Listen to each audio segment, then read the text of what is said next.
Hello, Sagittarius, Sun, Moon Rising, and Venus signs. Kamusta kayo? Sana po'y nasa mabuti kayong kalagayan. Welcome back po sa Star Tarot at kung bago kayo rito, welcome din po kayo. Please subscribe, like, share my videos, and leave me a comment po kung naka-resonate kayo. Thank you. So, paunang message po ni Sag, time to get out of a situation.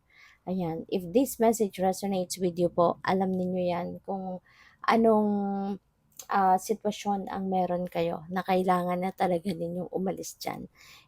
This could be like a confirmation, no, sa inyo. Kung meron na kayong nararamdaman na kailangan mo nang putulin ang connection mo with whatever that is, no? Kung pakiramdam mo kailangan mo ng umalis, sa lugar na yan, or sa puder ng taong yan, or sa trabahong yan, diba? Kung meron kayong ganong nararamdaman, then this could be a sign para sa'yo na indeed, diba? Ito na, no, yung parang confirmation na kailangan mo na talagang umalis dyan. Okay? So, what else? We have heart, ayan, love, and deep affection and caring. Ayan, so most probably, ang iba sa inyo sa ngayon, baka ah, magpapakita kayo ngayon ng pagmamahal, ng deep affection, ang pag-aalaga sa kung sino man. No? O pwedeng sa person ninyo, o pwedeng sa karelasyon ninyo, o pwedeng sa magulang ninyo, yung ganon. Or it could be the other way around. No? O pwedeng dati, kayo lang yung laging nagpapakita ng pagmamahal sa kanila, diba, sa ibang tao. At ngayon, maaring ikaw naman yung makakaramdam nito. Maaring sa iyo naman ipapakita, sa iyo naman ipaparamdam, no, ng mga tao din sa paligid ninyo yung pagmamahal. So, we have tortoise, slowly but surely getting ahead. Mabagal man ang galawan, mabagal man ang approach, but yes, you are surely getting ahead. So, mas maganda, 'di ba? Yung ganitong approach kasi kahit mabagal man, pero at least may ano ka, may kasiguruhan ka na mararating mo kung ano man yung gusto mong marating. Kasi sisiguraduhin mo, 'di ba? Every step na titikin mo, sisiguraduhin mo 'to. Yung parang every step na gagawin mo, pinag-aralan mo na, sinigurado mo na, minake sure mo na, yung gano'n ba. Kaya this is really going to be something good, no? So, at siguro yung parang you can expect a good result or a good outcome. So, we have frying pan, trouble, and accusations. So, pwedeng meron ditong magdadrag sa inyo into drama, diba? Pwedeng merong mag-aakusa, pwedeng merong magpo-point sa na finger sa iyo, pwedeng merong magdadrag sa inyo into a troublesome situation. Kaya mag-iingat po kayo. Be careful, 'di ba? Not to to be involved in other people's drama kung alam naman ninyo na wala talaga kayong kinalaman diyan. Wag na kayong kumbaga wag na kayong sumausaw. Parang gano'n. Para hindi kayo maisali. Kasi alam mo na, may mga tao, 'di ba, na out of out of ah, kumbaga out of inggit, 'di ba? Puwedeng i-drag ka sa kasinungalingan, sa kasamaan, 'di ba? Yung mga gano'n. Kahit wala ka namang pagkakamali, pupuwedeng i-ano sa'yo, ipasa sa'yo yung kanilang pagkakamali at ikaw yung ididiin. Yung mga gano'n ba? Kaya as much as possible, 'di ba? Be careful with what you do and with what you say, 'di ba? Para and what you share with other people na mga information para makaiwas kayo sa mga ganitong sitwasyon. Okay? So we have elephant, a long journey, either physical or mental, will leave you wiser at the end. Ayan. So, pwedeng travel ito. Pwedeng may personal travel or physical travel na gagawin.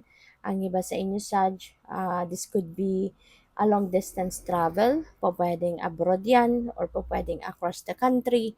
Pero, yun nga, malayo-layo. No? And, Pupuwede rin na mental travel ito, 'di ba? For some of you naman baka malayo yung iniisip, malayo na yung nararating ng isip, pupuwedeng kakaplano, maaaring you are setting new intentions, maaaring malayo na nararating ng isip ninyo sa diskarte or pag-iisip ng kung ano yung magiging solusyon sa problema, yung mga gano'ng klase ba, 'no? Kaya iyon, pupuwedeng mapagod din ang iba sa inyo, 'di ba, sa pag-iisip. So, what else? We have spiritual love, Sagittarius. This is nice, this is beautiful.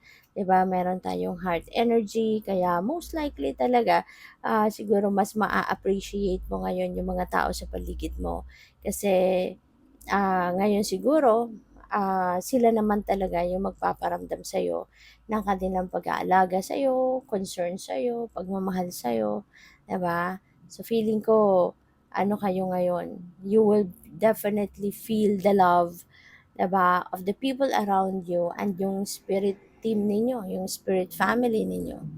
So, what else? We have lightning, control your anger or you will be sorry. Okay? So, this could be related to this frying pan energy.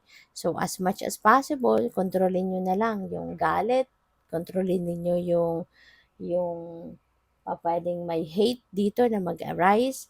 So, sana kontrolin ninyo ang inyong sarili. Alright? Kasi maaari no, na it will backfire on you. Lalo-lalo na kung may stress ka, 'di ba? You will be emotionally stressed o kanino din, sino ang makakaramdam ng ano niyan, ng sakit ng ulo, sino makakaramdam ng inis, ng ano, 'di ba, ikaw din naman. Kaya as much as possible, iwasan na lang at try to ano, try to step back, no? Diyan sa sitwasyon na 'yan and mag-ano ka, maghinga malalim, no? Breathing exercises ka, inhale, exhale, kasi mabilis makapagpakalma ng nararamdamang ganyan, no? Yung pag-i-inhale, exhale, hingang malalim para mabilis kumalma yung mga cells at makalma na ang inyong sarili, makalma yung damdamin ninyo. Okay? So, what else? We have bow, you are highly thought of. So, maaring meron din dito nag-iisip sa'yo. Merong nakaalala sa'yo at maaring iniisip ka. O pwedeng namimiss ka or may kailangan sa'yo or maaring chine-cherish niya lang yung samahan ninyo dati, 'di ba, nung magkasama pa kayo. So, we have fear, worries, and tense situations. So, this could be related pa rin dito sa frying pan or lightning. Diba? And this is negative energy. You know, yung takot, yung worry, 'di ba? Or maaaring ng merong 10 situations na po pwedeng kabilangan ka. Kaya as much as possible, yun yan sinabi ko sa iyo kanina, na kung meron kayo yung ganyan sitwasyon, mas magandang iwasan na lang ninyo, mas magandang atrasan na lang ninyo, kasi kung kayo lang naman din ang magsasuffer in the end, no? Ay, 'di ba? Kung pwede na lang naman ninyong iwasan, iwasan na lang para maging kalmado ka lang, para mas maging maayos lang ang inyong pakiramdam. At kung meron kang takot, meron kang worries, lift it all up to God, 'di ba? Ialay mo na lang 'yan sa divine universe. Allow the divine to help you lighten your load. Allow the universe, 'di ba? To help you, no, na maging mas magaan ang bitbit mo. So what else? We have chain of events that will affect your life. Ayan. So may mga pangyayari, no, na maaaring one after the other, kumbaga. May mga chain of events dito na makakaapekto sa buhay mo. Okay? Hindi natin alam if this is good or bad. No, we don't know. Kayo lang tanging makakaalam niyan. Basta, yun, as much as possible, wag na ninyong patulan, 'di ba? Yung mga nang-aaway sa iyo, um, as long as yung integrity mo, yung dignity mo, yung safety mo, hindi naman nako-compromise, so mas maiging iwasan na lang sila, 'di ba? At just focus on what you are doing, just focus on your job, just focus on the things that you are doing para mas maging maayos ang buhay mo, para mas maging masaya ka, doon ka na lang mag-focus, 'di ba? At dedma ka na lang doon sa mga tao na nangi-intimidate sa'yo or sa mga nang-aaway sa'yo. Okay? So, what else? We have dog, protection from a powerful friend. Ayan. So, maaari, no, na ang iba sa inyo dito, maybe there are friends of yours na talagang ano sa'yo, loyal sa'yo. Diba? Loyal sa'yo at pinoprotektahan ka.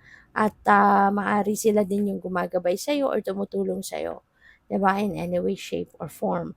Possible na ang iba sa kanila, baka mga professionals, and maybe you're going to consult some of your situation sa kanila, 'di ba? Mga legalities or kung ano mang klaseng professional opinion, no? Maari ang hihingian mo sa kanila, nandiyan sila para tulungan ka.